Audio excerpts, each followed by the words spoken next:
This comment is asking if I could prove that all 2,000 of the billionaires are evil people. Yeah, I can. It's not even very hard. So first, let's put a billion into perspective. 1 million seconds is about 12 days. 1 billion seconds is just under 32 years. Which means that if you earned $1 every single second and never spent any of it, it would take you about 32 years to earn a single $1 billion.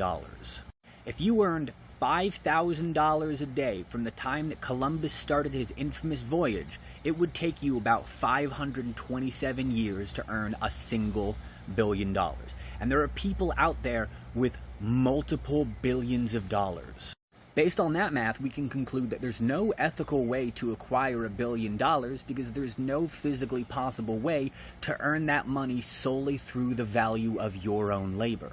Which means that in order to become a billionaire, you have to steal the labor value of thousands, if not millions of people. And we know that this is the case. And we know that this is the case because between 1979 and 2021, the average productivity, meaning the average amount of labor value produced by the workers, has increased by 64.6%. Meanwhile, the average wage of workers has only increased by about 17.3%. That's a difference of nearly 50% labor value. So already billionaires are stealing 50% or more of their workers' labor value so that it can sit around in investment funds and stock portfolios, providing nothing of value to society. And when we start to take certain other things into account, it gets even worse. There are currently over 582,000 homeless people in the United States, many of which are children.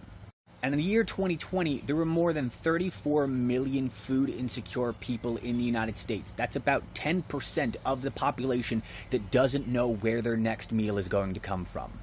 Now, do you know how much it would cost to end homelessness in the United States? According to the Department of Housing and Urban Development, it would cost $20 billion to end homelessness in the United States.